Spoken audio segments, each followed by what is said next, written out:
Howdy. Welcome back to the NFL Head Coach Series and what NFL Head Coach can provide to Madden franchise going forward.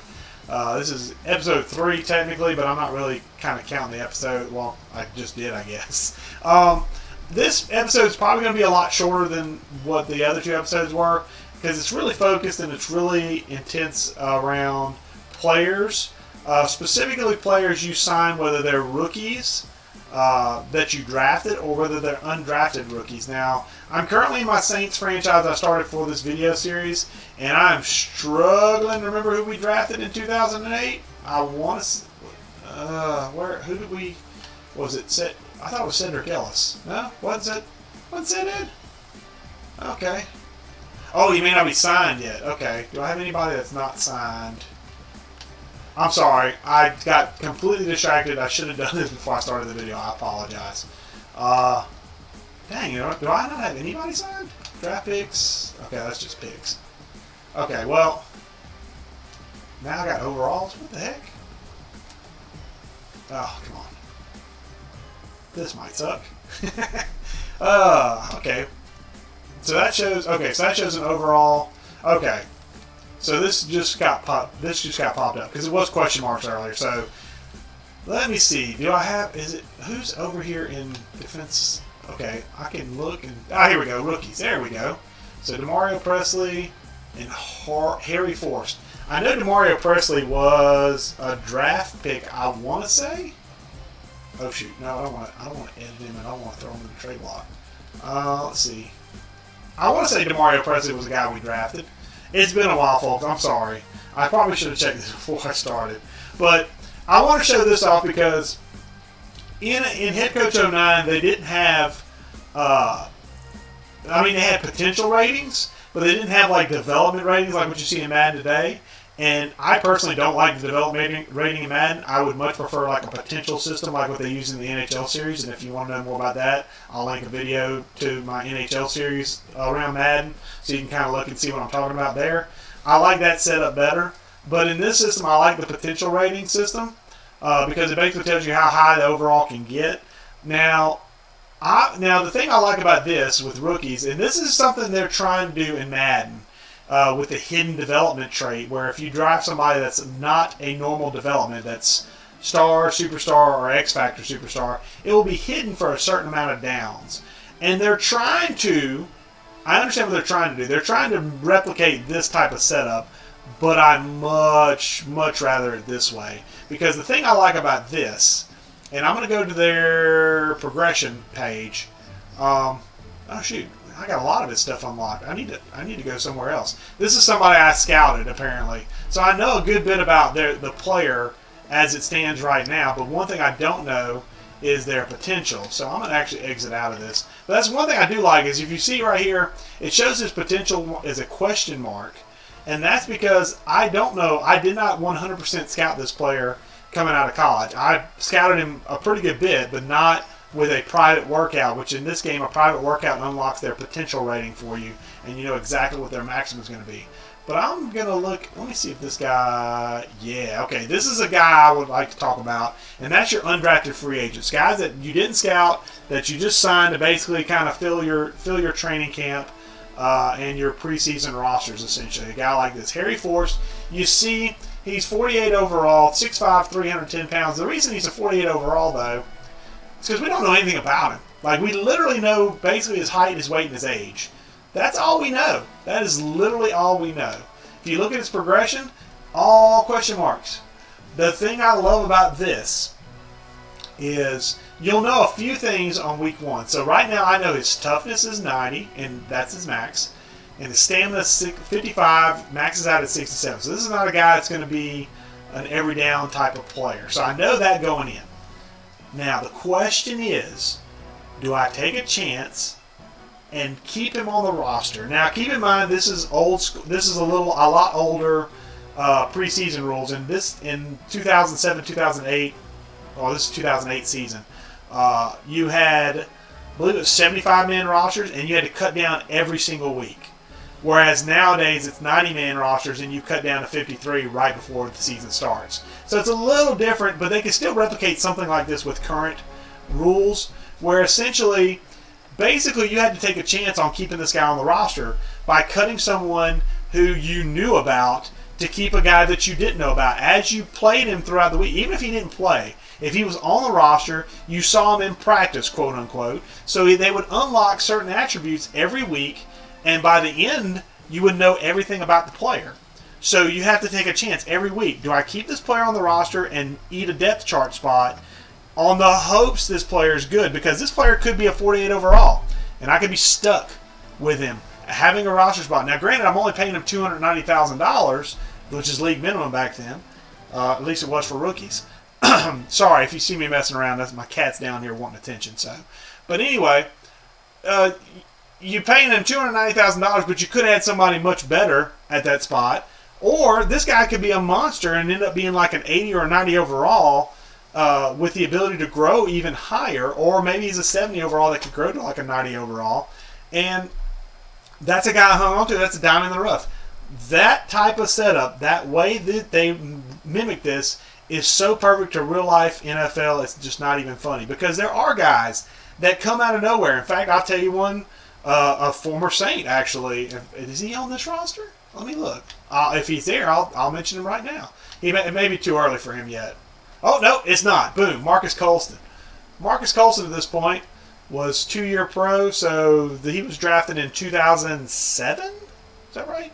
No, 2006, because it's the 2008 season. So he's a young guy. He's already rated at an 88 overall, so he's really good.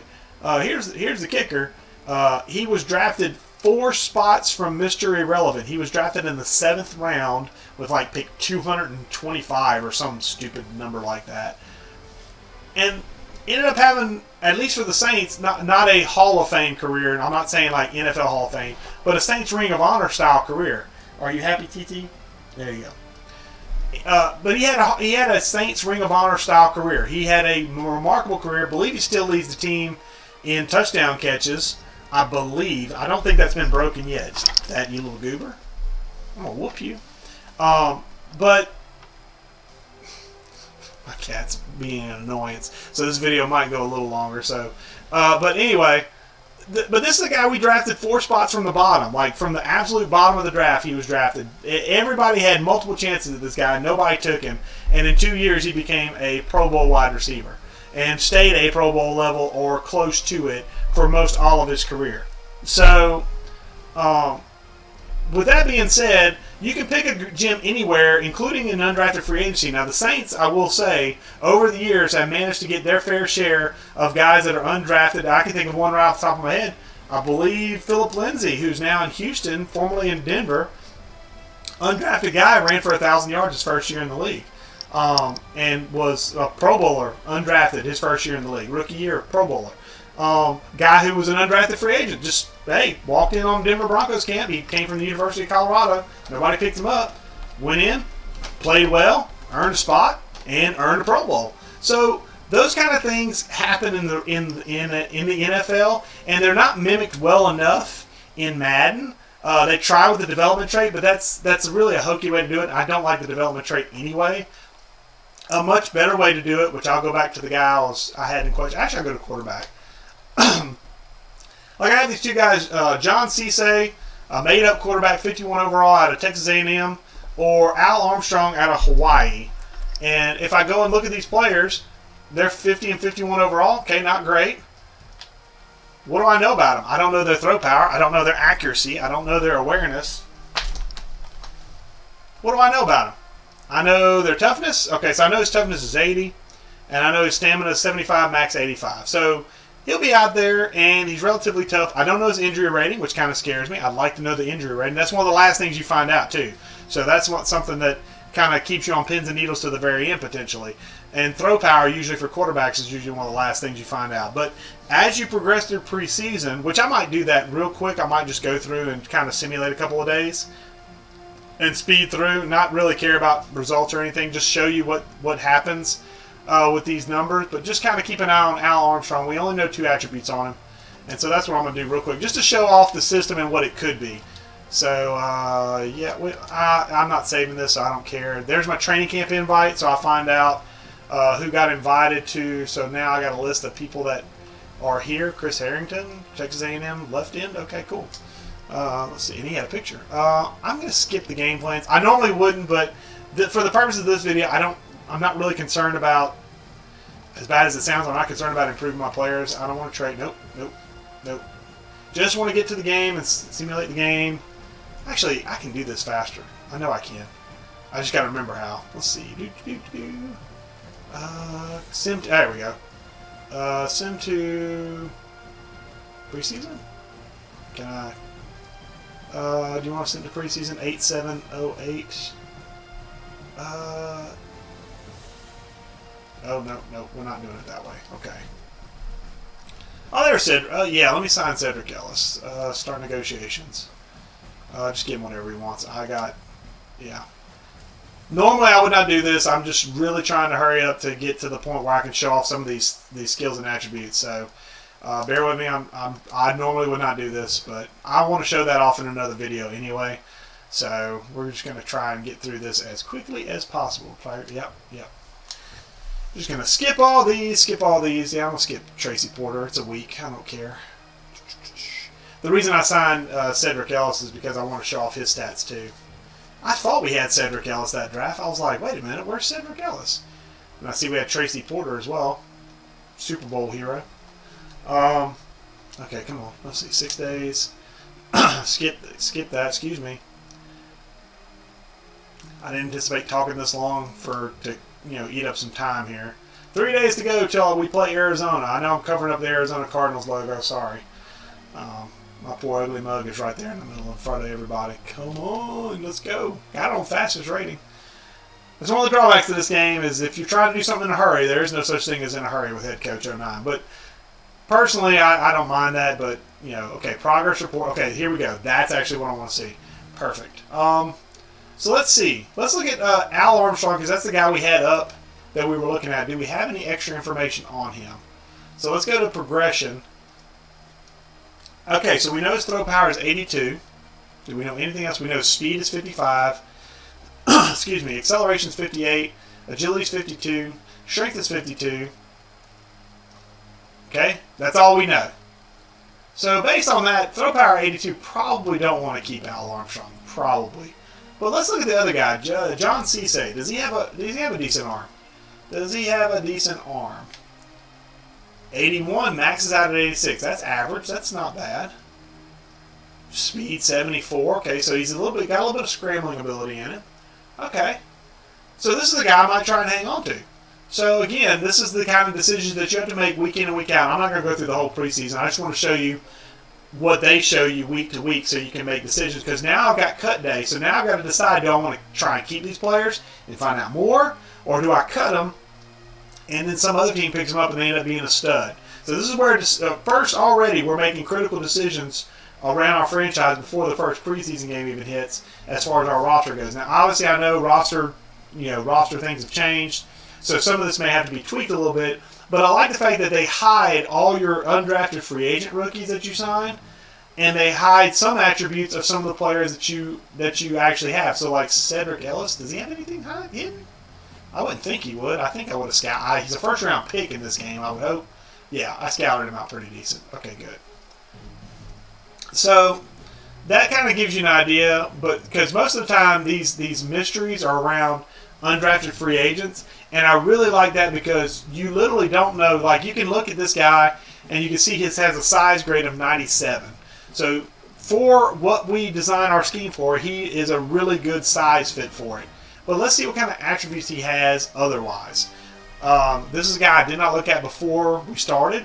So we don't know anything about his power moves or finesse moves. Now for me, I want a defensive end who's got some rush moves. So without knowing that, okay, that makes me a little nervous. But let's see what I do know about him. Strength of 88. Okay, that's not bad. Speed of 74. Okay, well, I mean, for a defensive end, that's not bad. Okay, acceleration of 78 for a guy at 264, I feel like should be a little bit more explosive, but maybe he's more of a run stuffer guy, which I wouldn't mind that either. And right now his overall is listed as 81. Now keep in mind, that could go up, that could go down, depending on what else I find out. But based upon what I know, I think he's an 81 overall. So do I take a chance to keep him? Or do I let him go? That's the decision I have to make. Sorry about that. But that's the thing I like, and I really wish that Madden would allow that to happen, where if you pick up anybody that wasn't drafted or scouted, or if your team didn't scout them, you would have no idea what their attributes were, and those attributes would slowly unlock as you either go through playtime or with the addition of weekly strategy in Madden 22. Maybe you go through weekly strategy, and because those players get to see some reps, you actually get to know some of what they can do. And then as you play them more and more in those weekly strategies in the preseason, they work their way to a point where they become a known commodity that you then can make a decision on at preseason week 3 now. I almost said week 4. We don't have a week 4 preseason anymore. We have an 18-game season.